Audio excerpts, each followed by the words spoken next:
Sir, എസ്ഐആറുമായി ബന്ധപ്പെട്ട് തെരഞ്ഞെടുപ്പ് commission booth level ഓഫീസർമാർക്കുള്ള പരിശീലന പരിപാടി ഇന്നു മുതൽ ആരംഭിക്കുകയാണ് നമ്മുടെ കേരളത്തിൽ. മറ്റ് പല സംസ്ഥാനങ്ങളിലും ഇതിനോടകം ഇത് ആരംഭിച്ചു കഴിഞ്ഞു. കേരളത്തിൽ ഇന്നു മുതൽ ആരംഭിക്കുന്നു. പക്ഷേ രാജ്യത്തുടനീളം നമുക്കറിയാം, രാഹുൽ ഗാന്ധി ഉൾപ്പെടെ എസ്ഐആറിനെ എതിർത്തുകൊണ്ട് വളരെ ശക്തമായ സമര പരിപാടികളുമായി മുന്നോട്ട് പോകും എന്ന് പ്രഖ്യാപിച്ചിരുന്നു. ആ രീതിയിൽ അവർ പോയിട്ടുമുണ്ട്. ഇപ്പോഴിതാ പ്രിയങ്ക ഗാന്ധിയും അതേ നിലയിൽ തന്നെയാണ് ഒരു മറുപടി പറയുന്നത്. എസ്ഐആറിനെ നഖശിഖാന്തം എതിർക്കും എന്നത്.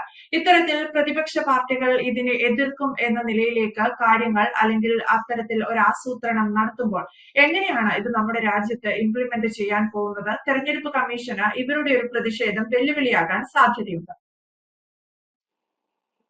പ്രതിഷേധം വെല്ലുവിളിയാൻ സാധ്യതയുണ്ടോ എന്ന് പറഞ്ഞാല് എന്തുവായി ഇവരുടെ പ്രതിഷേധത്തിന്റെ പിറകിൽ എന്ന് പറഞ്ഞാൽ ഈ രാജ്യവിരുദ്ധ ശക്തികളെ ഇവിടെ നിലനിർത്തണം. രാജ്യവിരുദ്ധ ശക്തികൾ എന്ന് പറഞ്ഞാൽ അവർക്ക് ഇവിടെ വോട്ടും കൊടുത്ത് ഇവിടുത്തെ ഭക്ഷണവും കൊടുത്ത് നിലനിർത്തണം എന്നുള്ളതാണല്ലോ ഇവരുടെ ഇപ്പോഴത്തെ മുദ്രാവാക്യത്തിന്റെ പിറകിൽ വളരെ കൃത്യമായിട്ട് നമ്മൾ പരിശോധിക്കുന്നതിനും അല്ലെങ്കിൽ വ്യക്തത വരുത്തി പറഞ്ഞാലും വരുന്നത്.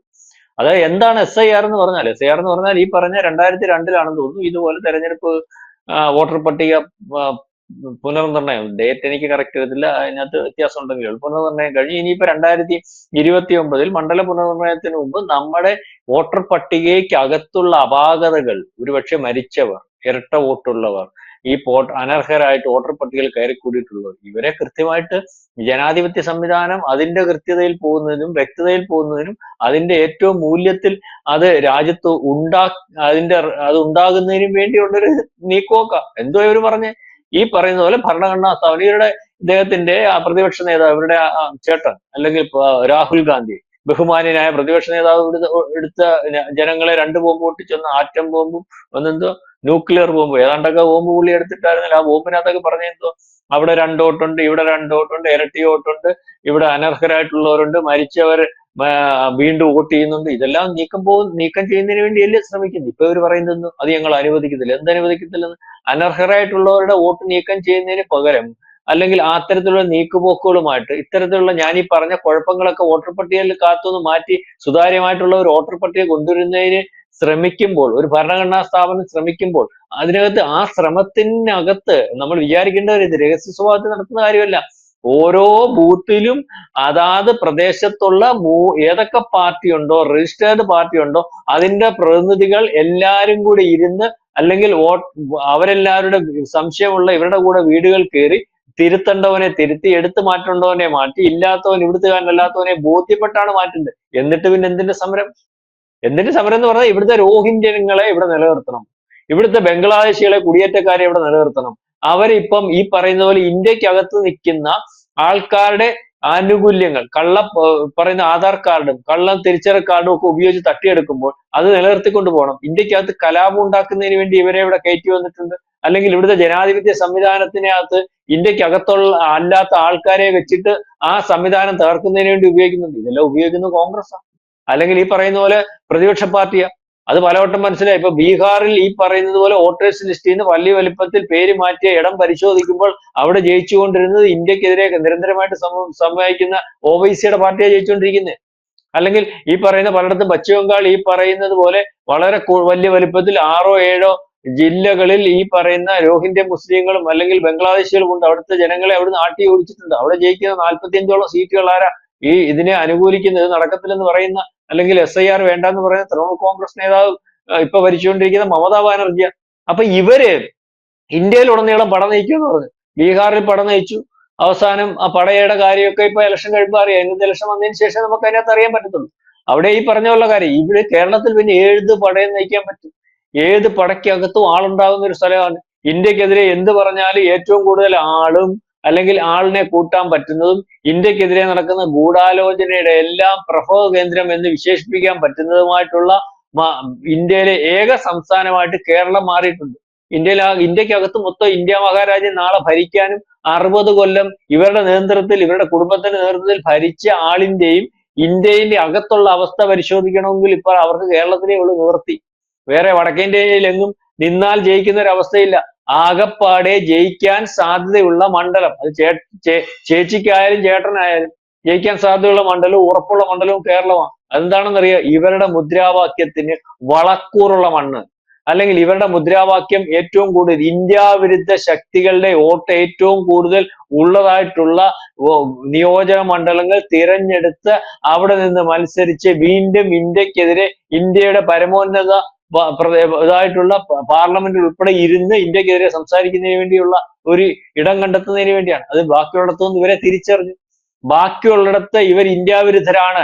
ഈ പറയുന്നത് പോലെ ഇത്രയും കാലം ഇവർ ഇന്ത്യക്കകത്ത് നിന്ന് ഇന്ത്യയുടെ പ്രധാനമന്ത്രിയായും മറ്റു പല പോസ്റ്റുകളിലും വന്ന് ഇന്ത്യക്കകത്ത് ഇന്ത്യയെ രക്ഷിക്കാൻ നിൽക്കുന്ന ആൾക്കാരാണെന്ന്, ഇന്ത്യക്കാരെ തെറ്റിദ്ധരിച്ച് നിൽക്കുന്നവരാണെന്ന് ജനത്തിന് മനസ്സിലായി. അതുകൊണ്ടാണ് വടക്കേ ഇന്ത്യ ഏറ്റവും കൂടുതൽ സ്നേഹിക്കുന്നത്. അല്ലെങ്കിൽ ഇത്തരത്തിൽ ഈ പറയുന്നത് പോലെയുള്ള ബുദ്ധിമുട്ടുകളെ ഏറ്റവും കൂടുതൽ അനുഭവിച്ചിട്ടുള്ള ജനം ഉള്ള സ്ഥലത്തു നിന്ന് ഇവർക്ക് അവിടെ മാറേണ്ടി വരുന്നത്, അല്ലെങ്കിൽ അവിടെ മത്സരിച്ചാൽ ജയിക്കാത്ത ഒരു അവസ്ഥയിലേക്ക് വരുന്നത്. അതിനുവേണ്ടി കേരളം ഏറ്റവും ആ രീതിയിലേക്കുള്ള ഇന്ത്യ വിരുദ്ധ ശക്തികളുടെ കേന്ദ്രമായി മാറുന്ന, അത് എവിടെ ഇന്ത്യ വിരുദ്ധ ശക്തികളെ പരിശോധിക്കുമ്പോൾ അതിന്റെ ഒരു കണ്ണി അല്ലെങ്കിൽ അതിന്റെ ഒരു യൂണിറ്റ് ഉള്ളതുമായി കേരളം മാറുന്നിടത്തോട്ട് വന്ന് സംസാരിക്കുന്നത്. എന്താ വടക്കേ ഇന്ത്യയിൽ നിന്ന് സംസാരിക്കുന്നത് SIR പറ്റി? വടക്കേ ഇന്ത്യയിൽ ഇവര് പറയുന്ന സംസാരം കേൾക്കാൻ ആളില്ല, അല്ലെങ്കിൽ അതിന്റെ പുറകിൽ കൂടാൻ ആളില്ല. ഇവരുടെ പറയുന്ന കപടതകൾ തിരിച്ചറിയാനുള്ള ആളുകളുണ്ട്.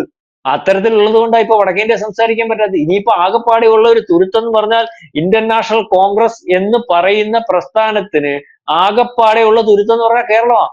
2026 ഏതെങ്കിലും രീതിയിൽ കേരളത്തിലെങ്കിലും അധികാരം പിടിക്കുന്നതിന് വേണ്ടിയുള്ള ശ്രമത്തിന്റെ ഭാഗമായിട്ടുള്ള നീക്കുപോക്കുകളാണ്. അതിന് SI എന്തുകൊണ്ടെന്നാലും കുഴപ്പമാണെന്ന് വരും. അവസാനം ഇതിന് വ്യക്തത വരുത്തി. ഇവരുടെ രാഹുൽ ഗാന്ധി പ്രതിപക്ഷ നേതാവ്, ബഹുമാനായ പ്രതിപക്ഷ നേതാവ് പറഞ്ഞല്ലോ മൊത്തം കുഴപ്പമാണ്.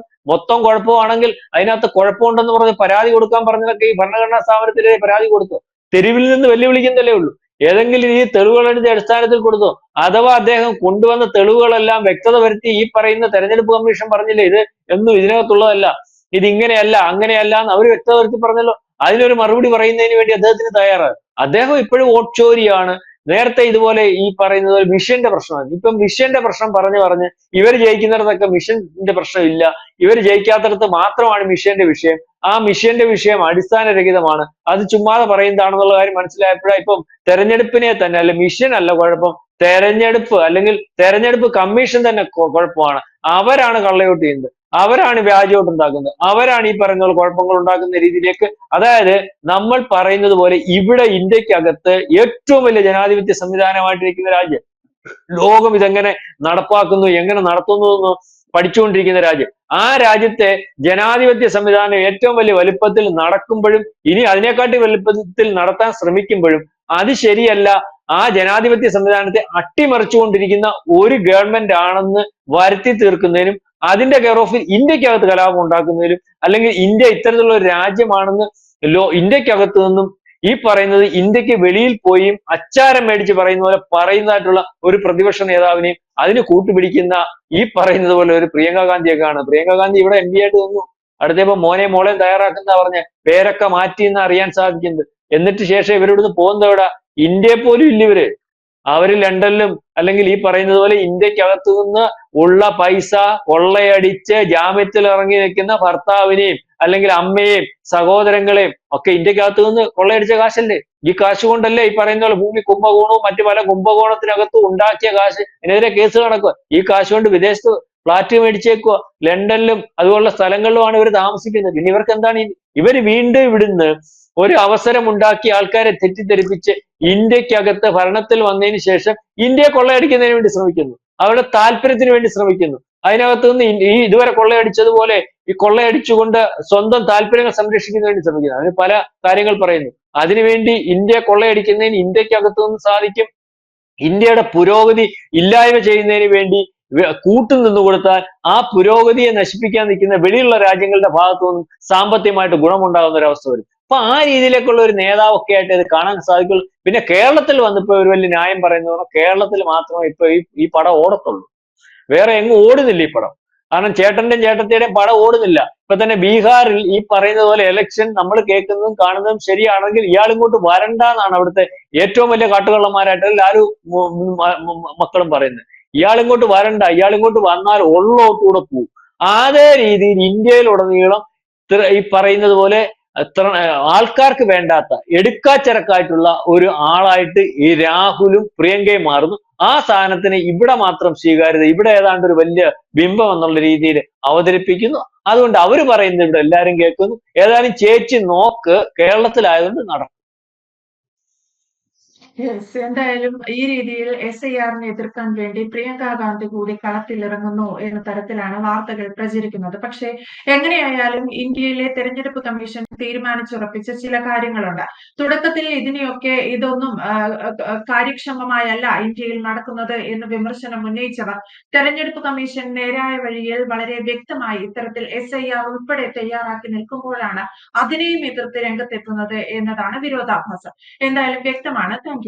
കൂടുതൽ വാർത്തകളും വിശേഷങ്ങളും നിങ്ങളിലേക്ക് എത്താൻ ABC മലയാളം സബ്സ്ക്രൈബ് ചെയ്യുക, ബെൽ ബട്ടണും അമർത്തുക.